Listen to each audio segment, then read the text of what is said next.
So curious here as we get running. I'd love to hear a little bit more from you guys. How was the year? Let me know. Did you meet your 2024 goals? Feel free to pop a yes in the chat. Or if you're not quite there yet, you got a few weeks. So we're doing good.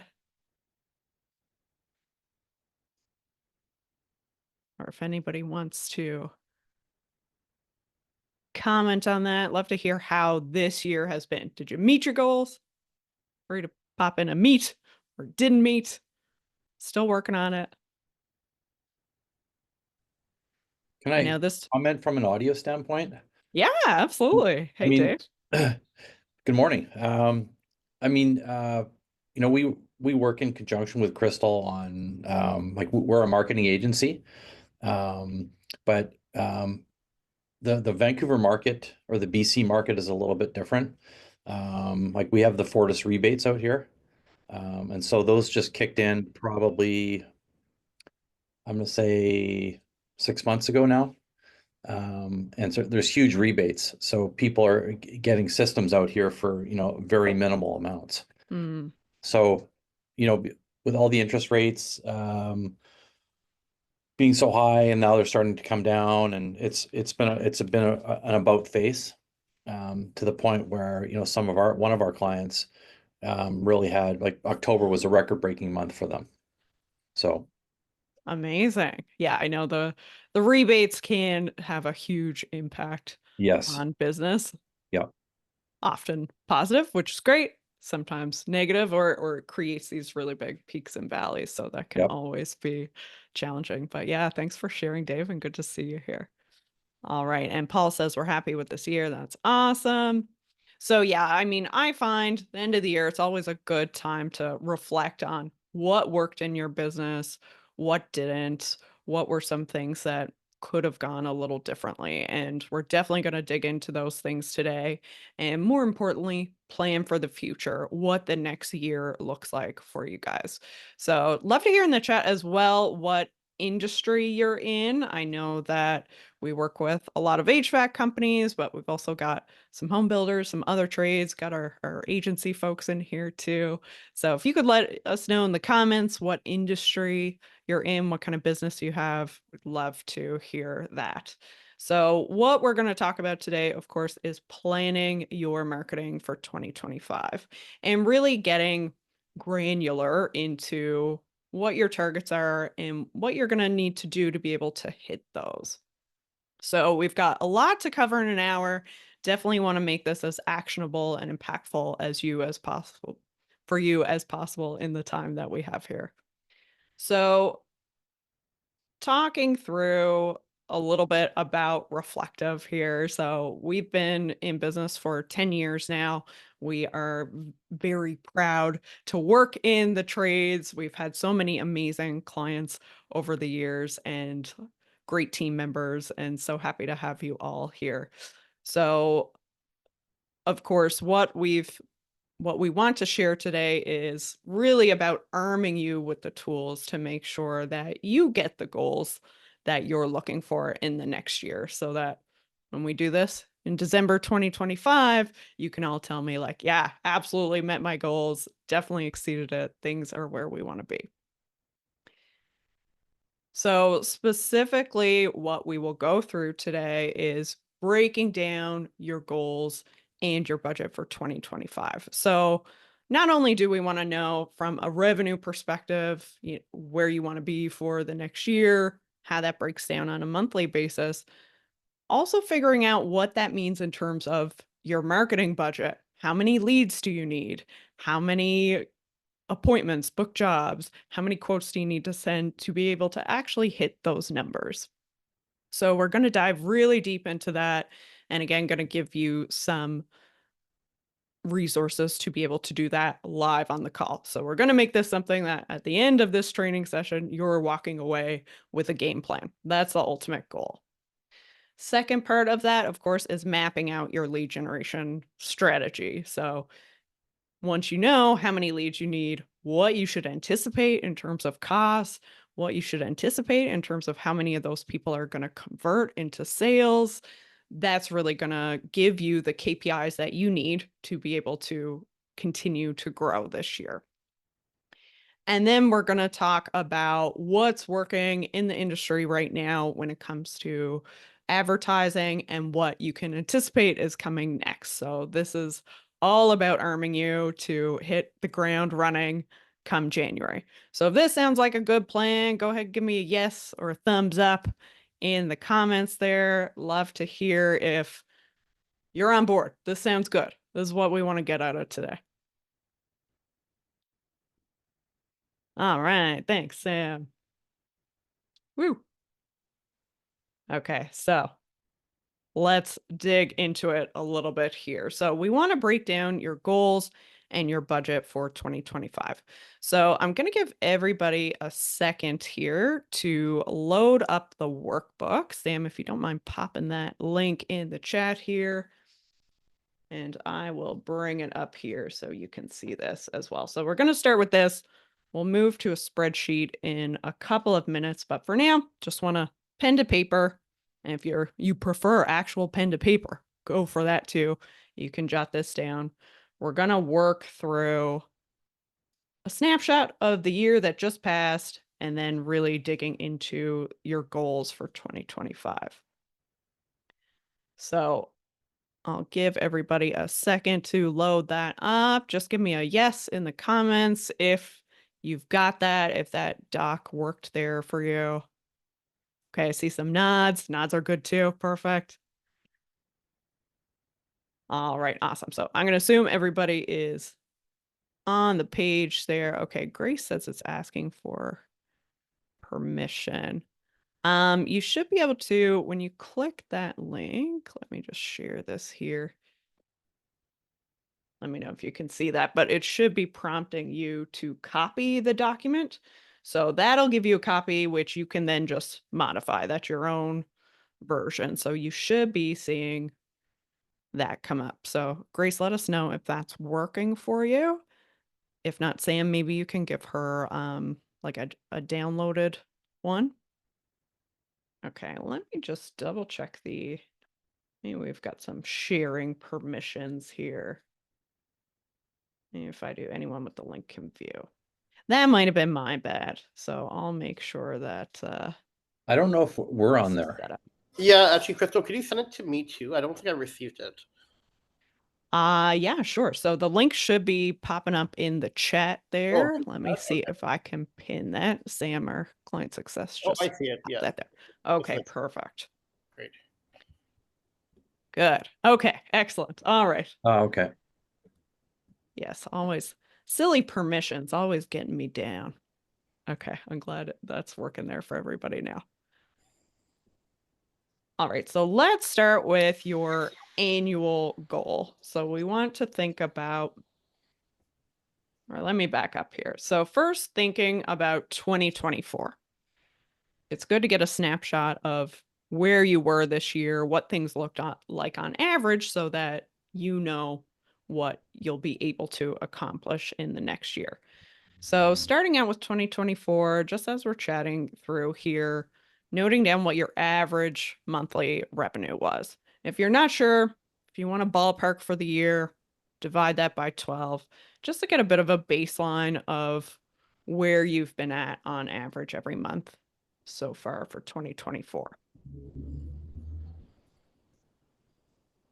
And then noting down the number of jobs or customers that you had on average per month. So what we want to do here, again, just get an idea of where things were at over the last year so we can plan for the future. Okay, you'll also see there are some other key metrics there. So definitely feel free to pop in any of the data that you know.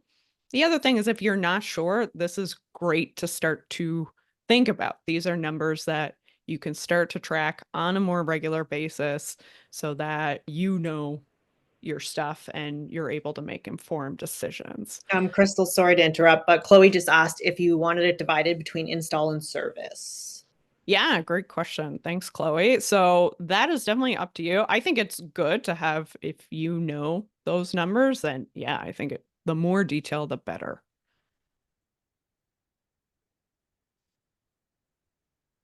Awesome. Okay.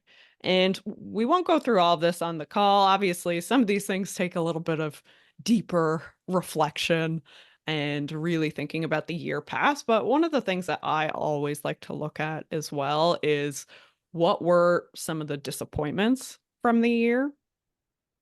And then you can think through, okay, how do I avoid that going forward? What did I learn from some of those disappointments? And then accomplishments.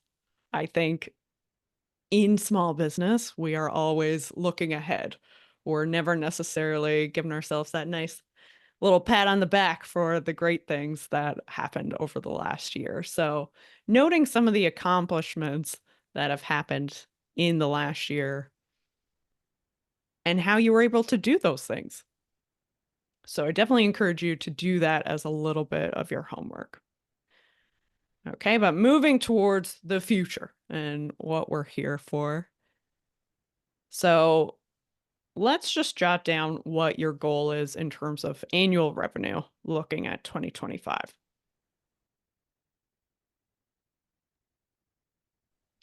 And for some of you, you may have other goals that are beyond just the revenue side of things, right? So if there are other goals that you want to make sure that you hit in the next year, definitely jot those down. I've got a couple ideas there just to get your mind going. For some people, they want to expand their number of locations, or maybe it's more about how much time they're spending on certain things in the business versus being in the field, for example.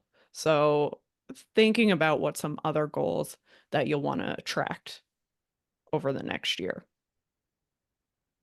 So jotting a couple of those things down. And again, got a short little window here, so I am giving you the speed version, but I definitely encourage you to jot some of these things down. And if there's something that you want to give a little bit more deeper thought to, you can definitely come back to this.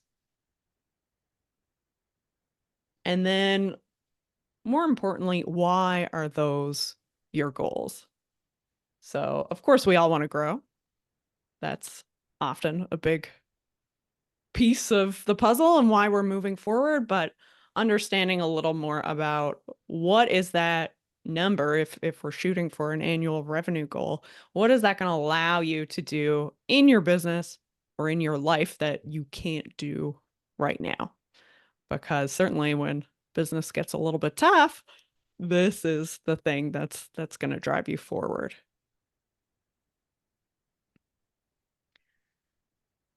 So does anyone, I'd love to hear from you guys. Anyone want to share one of the goals that they're working for or what's motivating your growth, why you want to hit those goals this year?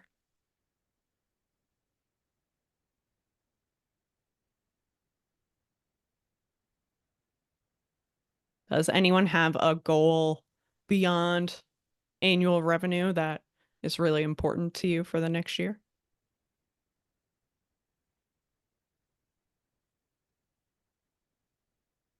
I know, tough questions, right? Okay, Glenn says to bring on a technician and add a second van. Awesome. That's great to hear, Glenn.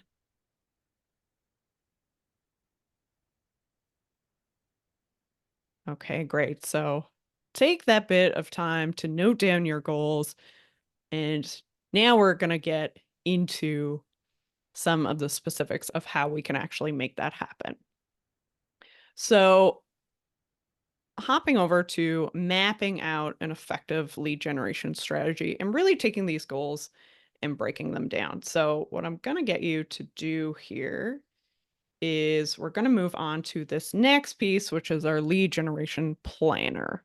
So we will pop a link to the spreadsheet in the chat here as well. Thank you, Sam, in advance. So I'll double check my settings. We're good. So what we're going to run through with this one is really breaking down those goals into tangible numbers. So we know exactly how we're going to get here. So what you will see, I'll give everybody a second here to open up this spreadsheet. Sam just popped that in the chat there. Let us know if you're having any difficulties accessing that.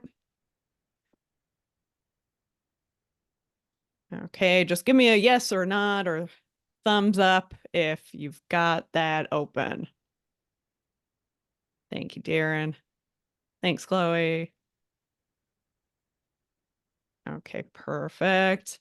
So what you're going to see here, this spreadsheet, anything that's in orange, this is for you to fill in.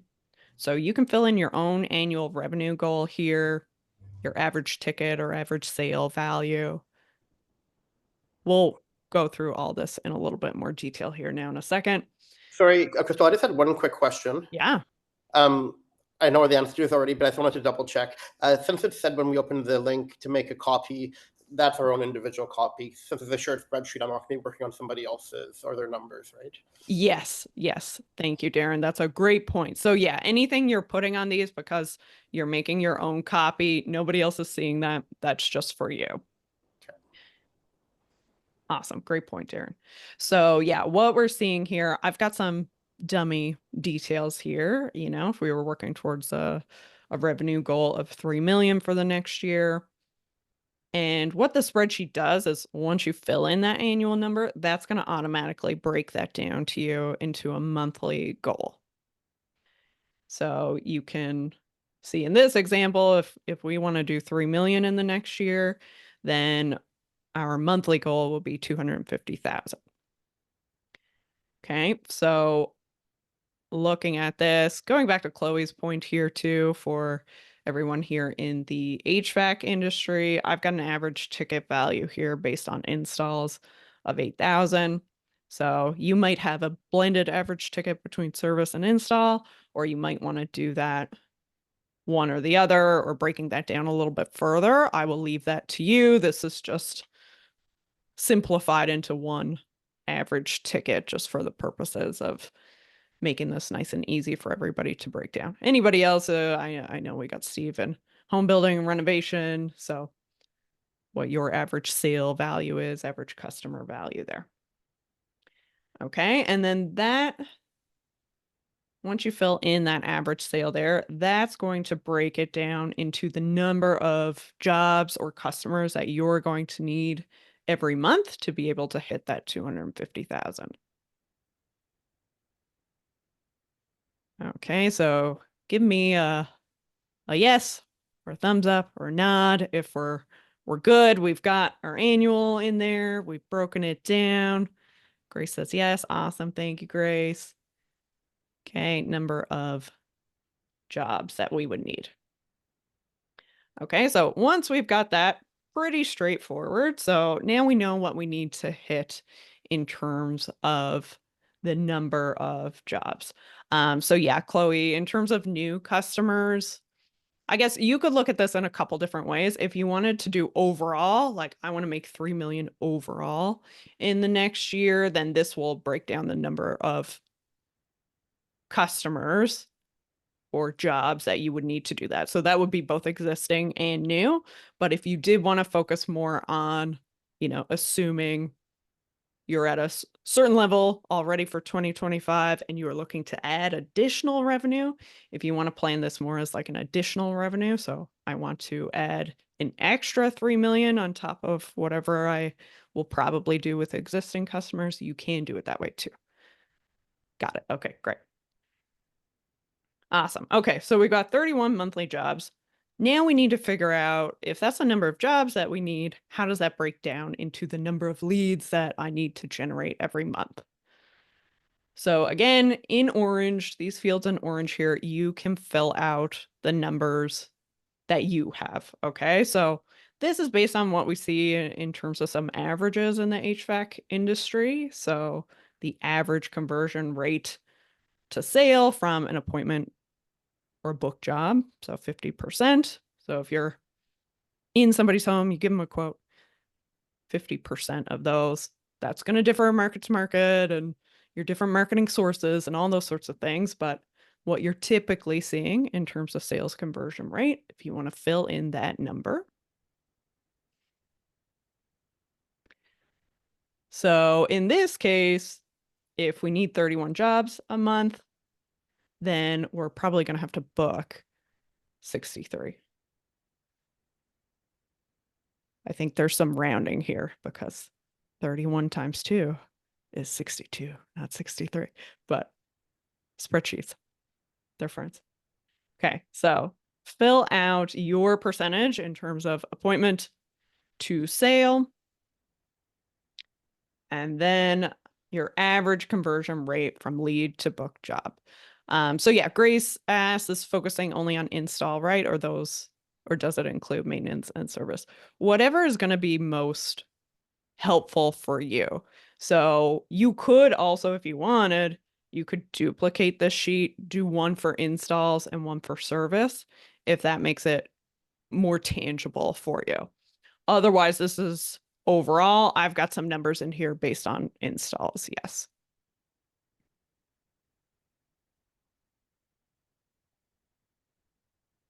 Okay, so once we've got, okay, we need 63 book jobs or appointments or consultations, depending on your sales process there. But once we've got that number, then we need to figure out, okay, in order to get those 63 book jobs or appointments or consults, how many leads do we need to get that? So going a step further, if we see 40% of the leads that are coming in on average are actually going ahead to that booked appointment, then we know that we need to hit 156. So again, the spreadsheet's going to break this down for you. You just need to fill in your percentages here.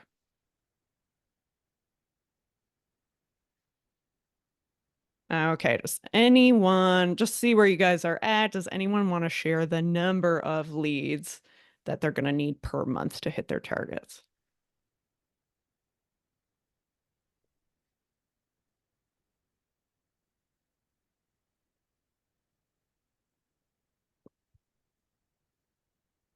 I know, I'm making you do math. It's rude.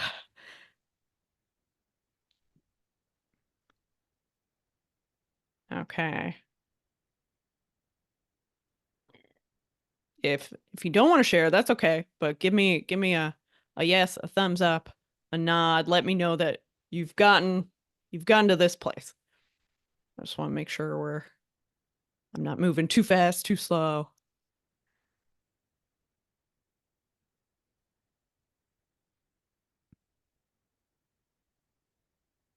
Grace says pace is good. Thank you, Grace. It's good to know.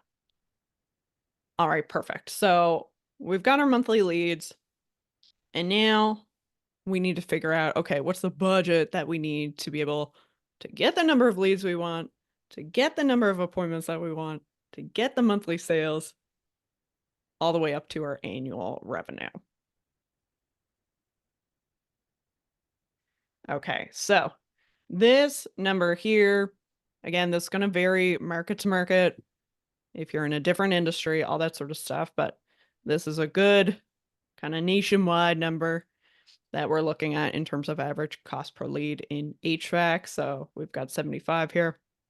If your number is different, then definitely fill that in here, okay?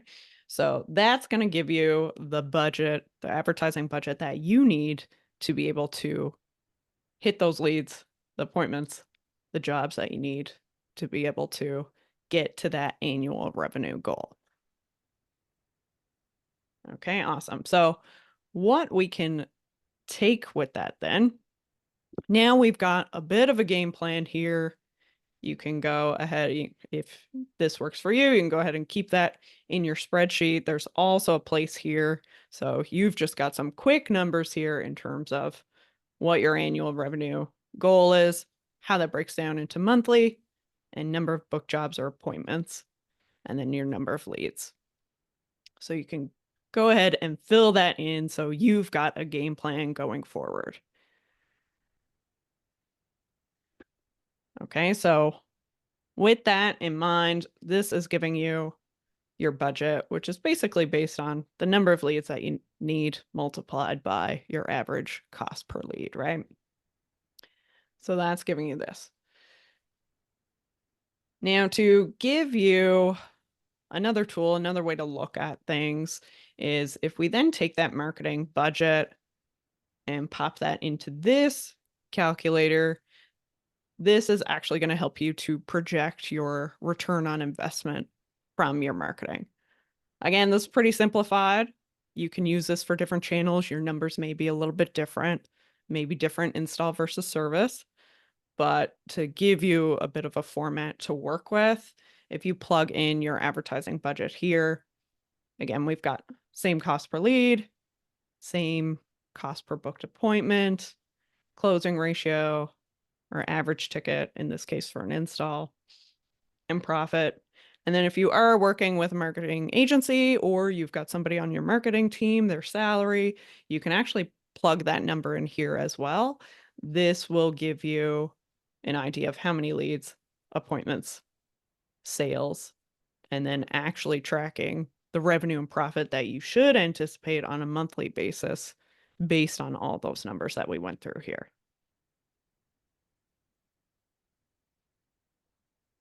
Okay, how we doing? This all makes sense? Thumbs up, nods, not so much.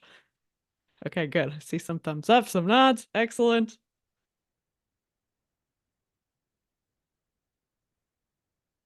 Okay. Now the next piece, and we won't go super in depth into this. Again, these are just some tools to help you to be able to really map this out. But what you can also do is use this as a budgeting planner. So we've got our annual projected revenue here. When you're planning your overall marketing budget as well, you want to know that what you're going to spend in 2025 may not be the same as what you're going to spend in 2024. Because if you want to get to that next level in revenue, you probably have to spend more to be able to get there. So we've got our monthly numbers here. We can calculate your return on investment, all that sort of stuff. But on a bigger picture level, how much should you be spending total that you should dedicate to your marketing budget overall? Okay, thank you, Sam. So Sam just popped in the chat there for anybody who's just joined. We've got a spreadsheet here that will make a copy. This is what we're running through here now. So you can click that link in the chat to get this up here. Okay, so typically what we're seeing is looking at 10% if you're looking to grow. So 10% of your revenue spent on your marketing. This just gives you some rule of thumb. Again, it may differ depending on industry and all that sort of stuff, but generally we're seeing 7 to 10% of your revenue is spent on your marketing budget if you want to grow. And if you're looking to grow more aggressively, maybe that's higher. Maybe you're looking at 11, 12, 14%, or if it's more of a status quo kind of thing, then you might be lower than that to kind of keep things conservative. Okay, so you can punch in the number there that makes sense for you. And when we're thinking about your marketing overall, it's really good to know what channels are actually working for you. So if you look back on the sales that you've had over the last year, where are most of your leads coming from? And proportional to what you've spent on those channels as well. So curious, anybody here, if you want to chime in the chat here, what was a channel that brought you a lot of leads in your business over the last year?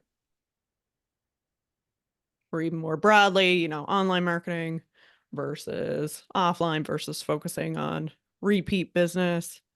I know Chloe mentioned accounting for current customer jobs.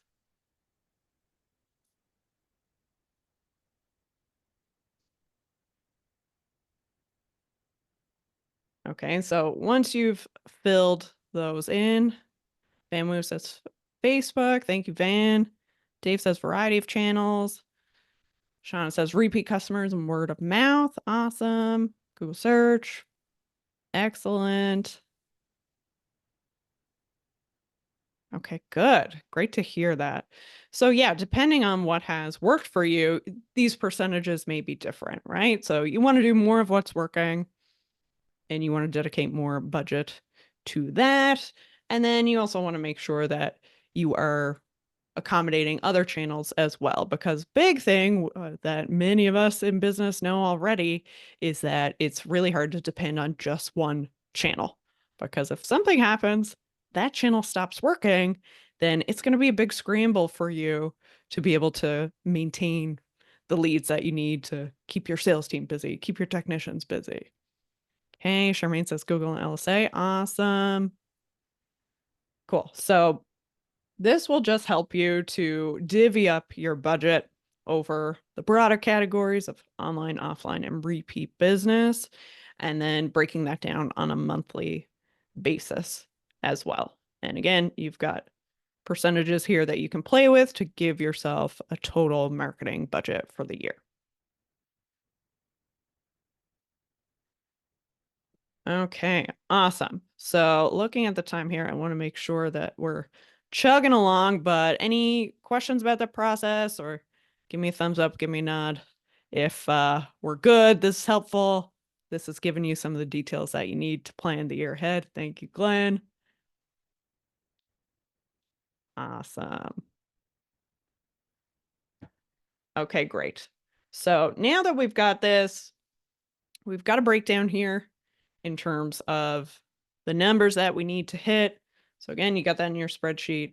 We do have this workbook here as well. You will see that link in the chat there, but this gives you some details that you can work on for the year ahead. And then as a little added bonus as well, we've got a bit of a checklist for you to be able to audit your online presence. Thank you, Sam.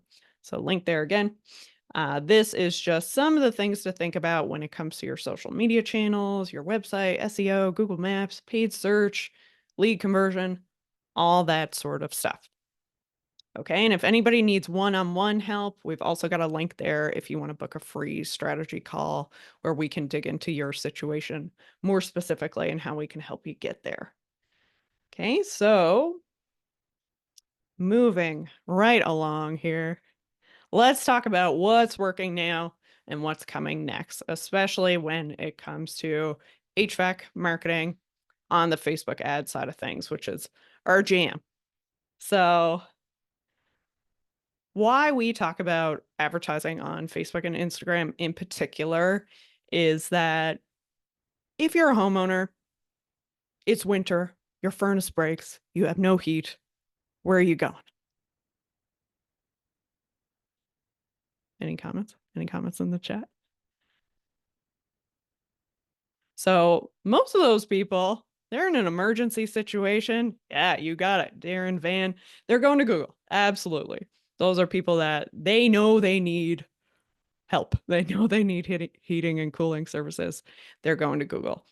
But they're only representing between 3 and 10% of the market because they're in the situation that they need it now. What we're able to do with social media advertising is to proactively get in front of homeowners in your service area who may not be in this emergency situation, may not be this super hot lead that, they need their furnace fixed yesterday, but they're a bigger portion of the market. And oftentimes I find that contractors and honestly some agencies as well, they're just not thinking about social media as that way to be able to generate leads in a way that you're getting ahead of the buying process. You're able to get in front of these homeowners before they're even calling your competition because you're in front of them first.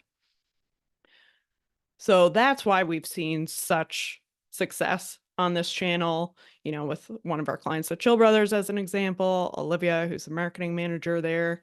They always found that, the off season could be pretty rough for them. And they saw a lot of opportunity with paid social ads. So what we've been able to do is even in the off season for them, they're spending up to $20,000 a month on Facebook ads. And they've been able to expand and really continue to grow even in the off season because they're using paid social to get in front of homeowners when their competitors just aren't there. So what that looks like on a more practical level and what we're seeing working right now. There has been a lot that has happened this year and trends that continue to occur this year in Facebook advertising. So, a couple of the things that you should be aware of as we head into 2025. One is a real crackdown on credit ads. So, for a long time, financing, as an example, has been something you can absolutely advertise on Facebook and Instagram.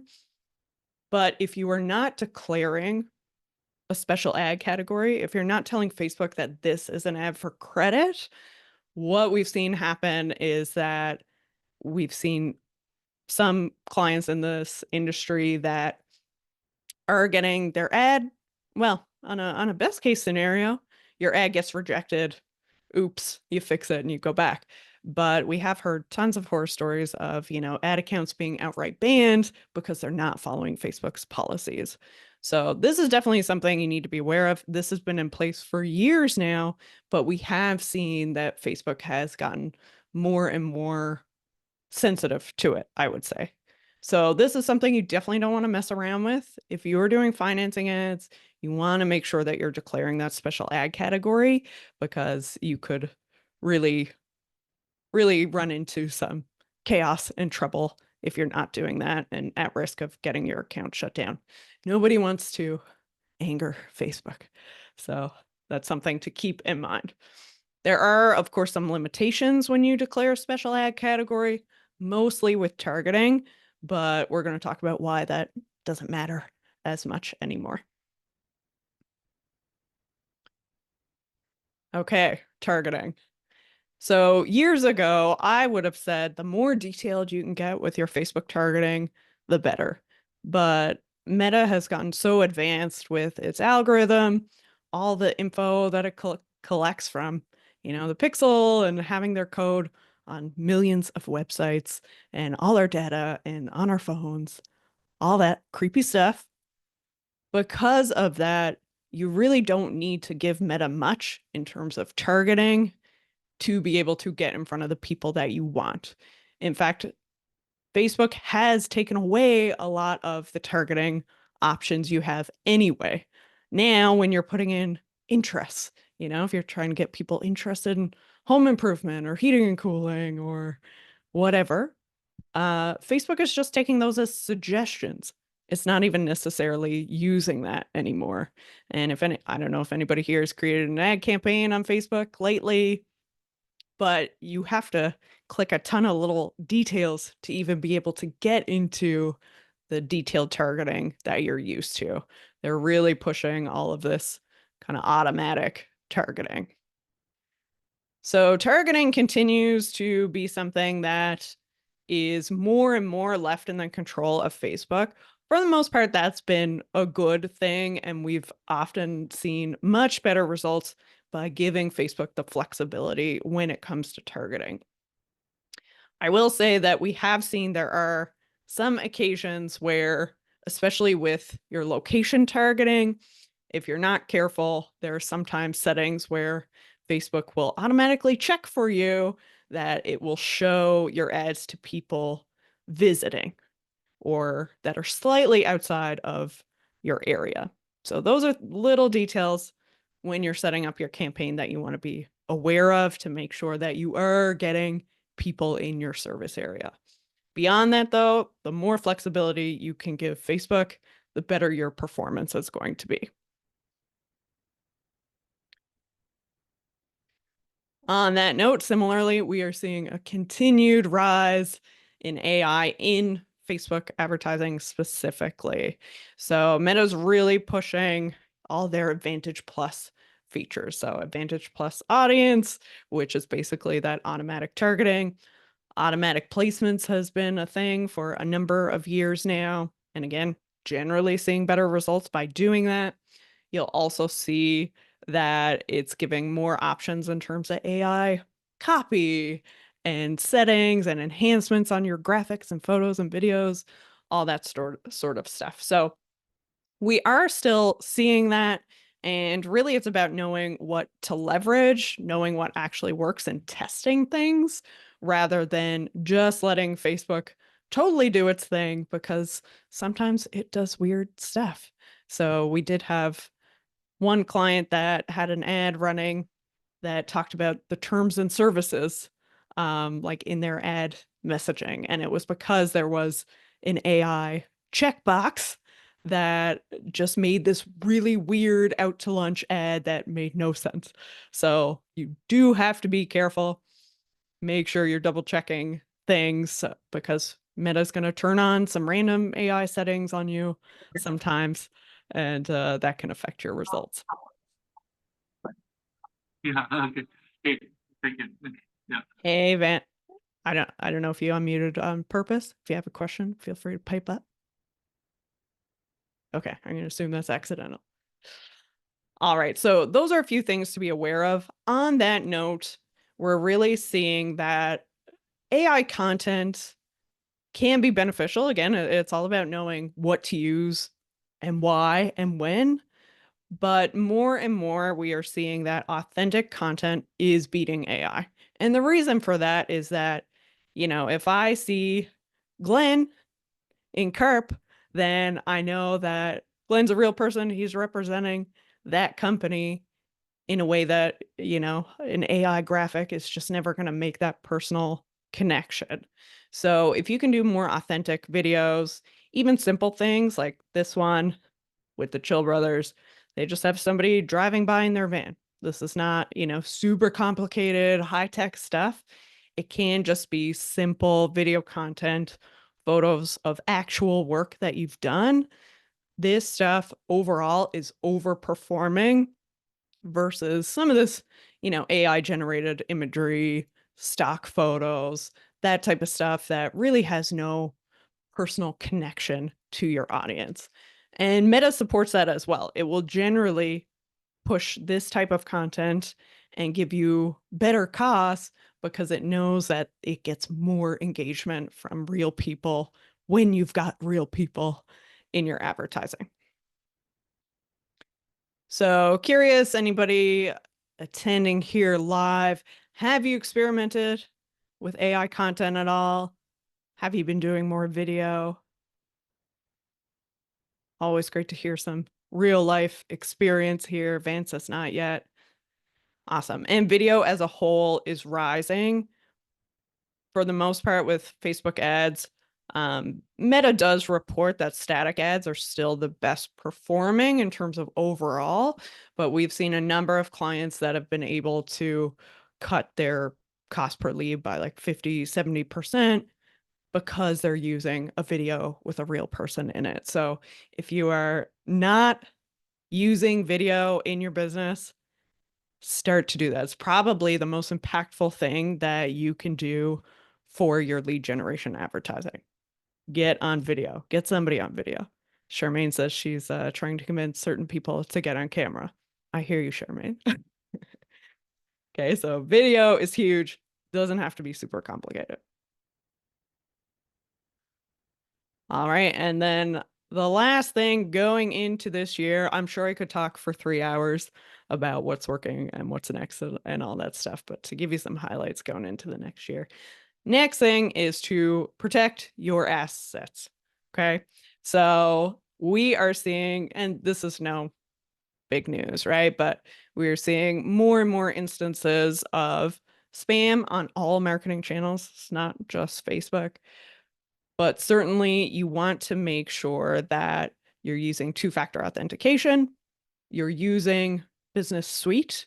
So you've got, I equate it to the house that all your assets on Meta lives in. So you've got your Instagram account, your Facebook page, your ad account, your pixel, all that stuff. It's all within Business Suite or Business Manager. They've called it a few things over the years. The reason for that, it gives you one central place that everything is held, and you have a lot more control over who has access to what. And there's a lot more protections in place. So you really want to make sure you've got Business Suite, Business Manager set up properly, that you own it. So if you're working with a marketing agency and they set something up for you, make sure that you own that asset, because it can be really difficult to, even with best intentions and all that sort of thing, if you move on from that marketing agency, they lose team members, different things happen, it can get lost. So those are things that you really want to make sure that you have full ownership on, and everything is set up. You've got two-factor authentication, all that good stuff. All right, so those are a couple of things to set yourselves up for success in 2025. We've got a game plan when it comes to the goals you want to hit, what you need in terms of leads, jobs, and marketing budget to be able to get there, and then giving you some of these tips on how you can best leverage social media advertising to set yourselves up to hit those goals in 2025. So this is all just a part of the piece of the puzzle in our system and what we're able to do for companies like yours. So again, if anybody wants some one-on-one support, we have a free strategy call. Happy to get into that. And if you guys have any questions, I would love to hear from you. We've got a couple extra minutes before we clue up here. So let me know what you thought of this. What's one thing that you're going to take away from our session today? You can pop it in the chat or feel free to unmute. Love to hear from you guys.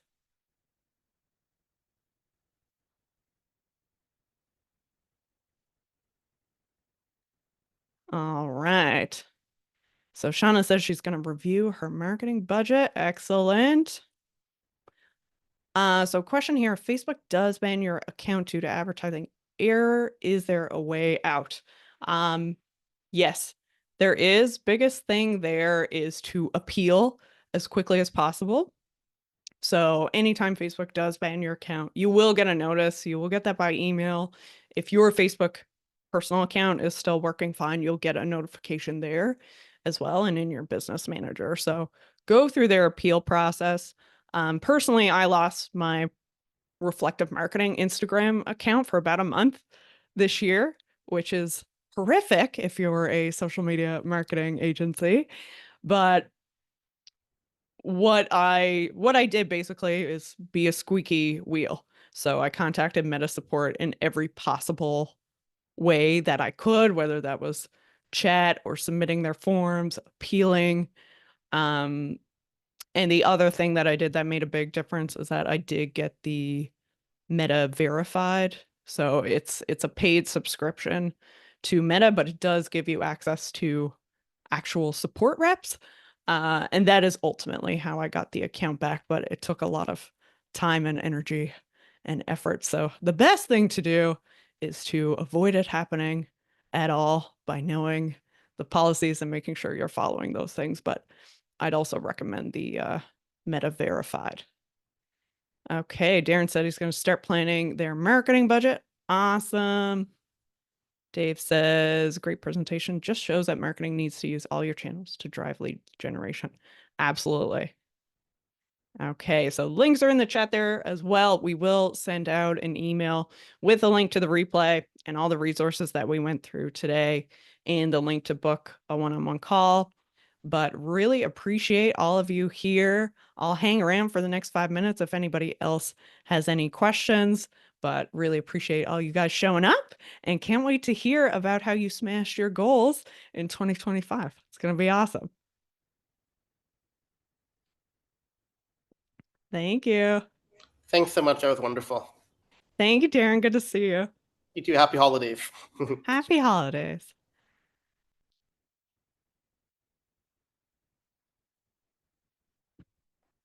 Thank you, guys. Thanks, Glenn. Good to see you. Oh, thank you. I'm glad to hear it was loaded with info. That's awesome. What if appeal had been done months back, but the conclusion was still being banned? Is there a way out? It's really hard. That happened to me with the Instagram account. They did say it was permanently disabled, but I just kept following up.